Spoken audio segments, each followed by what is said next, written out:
Assalamualaikum warahmatullahi wabarakatuh. Syukur Alhamdulillah kita bisa berjumpa lagi di channel ini. Salawat dan salam selalu dan tetap tercurahkan kepada junjungan kita Nabi besar Muhammad sallallahu alaihi wasallam. Allahumma sholli ala sayyidina Muhammad wa ala ali sayyidina Muhammad.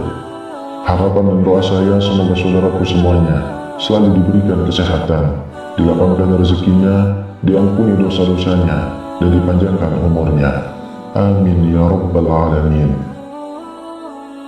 Sahabat beriman yang dirahmati Allah, Rasulullah Shallallahu Alaihi Wasallam adalah manusia yang paling mulia.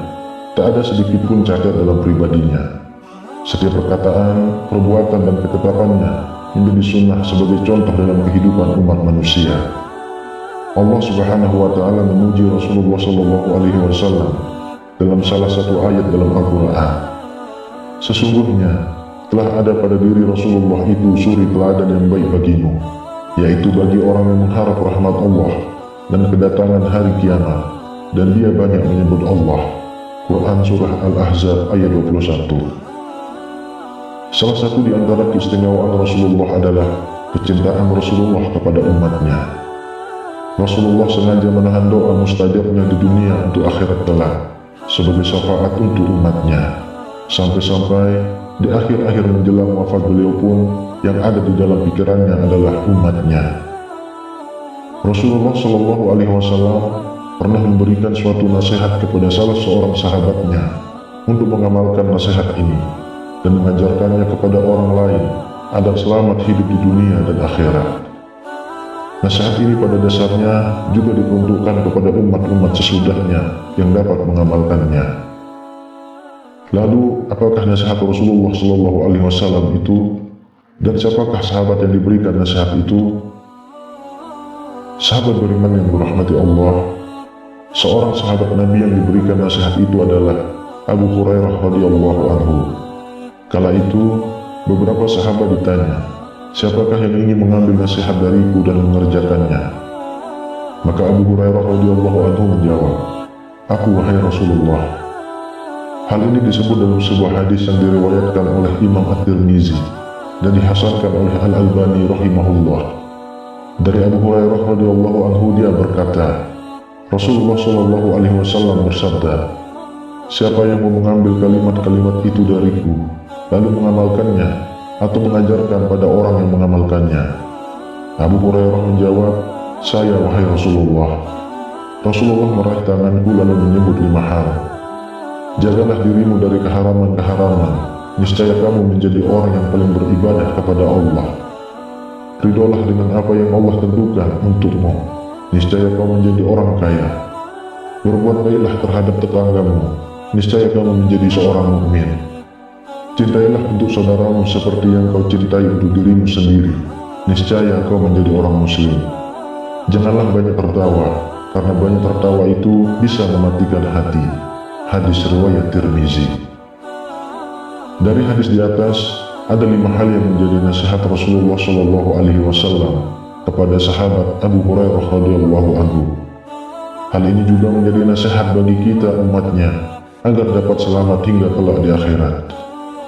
Yang pertama, jagalah dirimu dari keharaman-keharaman, niscaya kamu menjadi orang yang paling beribadah kepada Allah. Pesan pertama adalah meninggalkan yang diharamkan oleh Allah Subhanahu wa Ta'ala. Ternyata, untuk menjadi orang yang paling beribadah kepada Allah adalah dengan cara meninggalkan keharaman. Hal ini karena sesuatu yang haram apabila kita lakukan akan membuat hati menjadi hitam dan kelam. Ketika hati kita sudah hitam dan kelam, maka ibadah pun menjadi berat atas kita. Maka dari itu, orang yang paling mudah beribadah adalah orang yang paling bersih hatinya. Semakin hati seorang hamba bersih dari maksiat, maka semakin mudah baginya untuk melaksanakan perintah-perintah Allah dan menjalankan ibadah kepada Allah Subhanahu wa Ta'ala. Allah Subhanahu wa Ta'ala telah memberikan kunci agar kita dapat terhindar dari perbuatan keji dan mungkar, yaitu dengan mengerjakan sholat dengan benar. Hal ini sebagaimana termaktub dalam Al-Quran. Allah Subhanahu wa Ta'ala berfirman, bacalah apa yang telah diwahyukan kepadamu, yaitu Alkitab, atau Al-Quran, dan dirikanlah sholat. Sesungguhnya, sholat itu mencegah dari perbuatan-perbuatan keji dan mungkar. Dan sesungguhnya mengingat Allah atau sholat adalah lebih besar keutamaannya dari ibadah-ibadah yang lain. Dan Allah mengetahui apa yang kamu kerjakan. Quran Surah Al-Ankabut ayat 45. Yang kedua, ridholah dengan apa yang Allah tentukan untukmu. Niscaya kamu menjadi orang terkaya. Pesan selanjutnya adalah agar selalu ridho terhadap ketentuan Allah Subhanahu wa Ta'ala.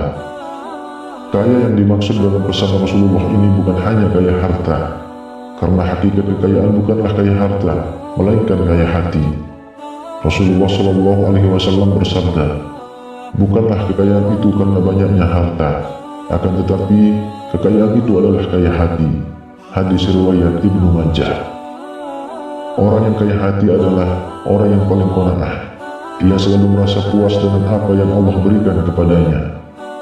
Orang yang kaya hati adalah orang yang tidak akan pernah merasa iri dan dengki kepada orang yang diberikan oleh Allah nikmat yang lebih darinya. Orang yang kaya hati adalah orang yang selalu bersyukur walaupun Allah berikan sedikit kepadanya. Orang yang kaya hati adalah orang yang selalu melihat ke bawah untuk urusan dunia dan melihat ke atas untuk urusan akhirat. Ridho kepada ketentuan Allah merupakan sesuatu keharusan, dan sesungguhnya itulah yang terbaik bagi kita. Allah Subhanahu wa Ta'ala berfirman, boleh jadi kamu membenci sesuatu padahal ia amat baik bagimu, dan boleh jadi pula kamu menyukai sesuatu padahal ia amat buruk bagimu. Allah mengetahui sedang kamu tidak mengetahui. Quran Surah Al-Baqarah ayat 216. Yang ketiga, berbuat baiklah terhadap tetanggamu, niscaya kamu menjadi seorang mukmin. Mukmin berarti orang yang beriman. Baiknya keimanan seseorang bisa dirasakan oleh orang-orang yang terdekat dengannya atau oleh lingkungannya. Rasulullah SAW pernah menyampaikan bahwa tidaklah dikatakan beriman bagi seseorang sebelum ia berkata baik, memuliakan tamu dan tetangganya. Hal ini sebagaimana termaktub dalam sebuah hadis. Rasulullah SAW bersabda, tidak beriman seseorang sehingga ia mengatakan apa yang baik, atau jika tidak bisa ia diam. Tidak beriman seseorang sehingga ia memuliakan tetangganya, dan tidak beriman seseorang sehingga ia memuliakan tamunya. Hadis riwayat Bukhari dan Muslim. Lalu yang keempat, cintailah untuk saudaramu seperti kamu cintai dirimu sendiri. Niscaya kamu menjadi orang muslim. Muslim bermakna orang yang menyelamatkan.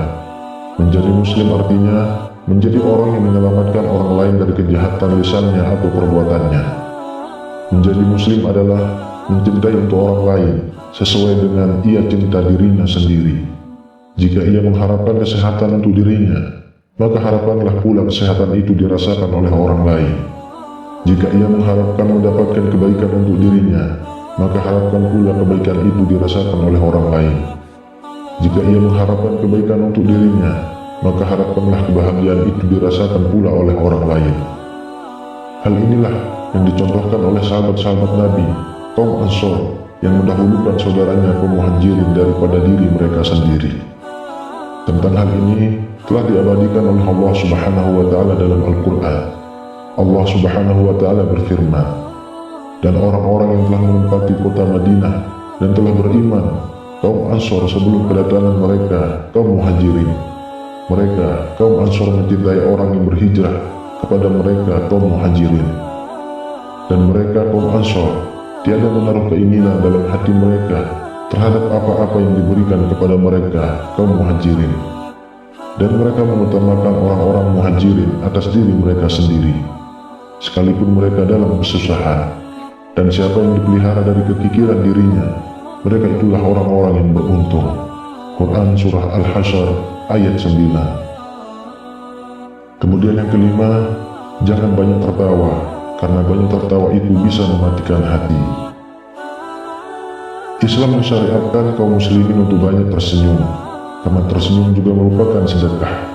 Dan Islam melarang banyak tertawa, karena segala sesuatu yang berlebih-lebihan atau melampaui batas akan membuat hati menjadi mati. Dalam hadis yang diriwayatkan oleh Aisyah radhiyallahu anha, bahwa dia berkata, "Saya tidak pernah melihat Rasulullah SAW tertawa terbahak-bahak, sehingga kelihatan tenggorokan beliau.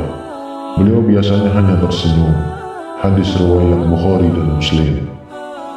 Rasulullah SAW bersabda, "Janganlah kalian banyak tertawa, karena banyak tertawa akan mematikan hati." Hadis riwayat Tirmizi. Menurut Imam Al-Ghazali, jika hati mati, hati tak akan bisa menerima peringatan Al-Quran dan tidak akan mau menerima nasihat yang baik. Sahabat beriman yang dirahmati Allah, demikianlah nasihat yang diberikan oleh Rasulullah SAW kepada Abu Hurairah radhiyallahu anhu, dan secara tersirat juga diberikan untuk umatnya. Semoga adanya video ini dapat memberikan tambahan ilmu agar menjadikan kita sebagai umat yang lebih baik ke depannya. Amin ya rabbal alamin. Wallahu a'lam bishawab. Assalamualaikum warahmatullahi wabarakatuh.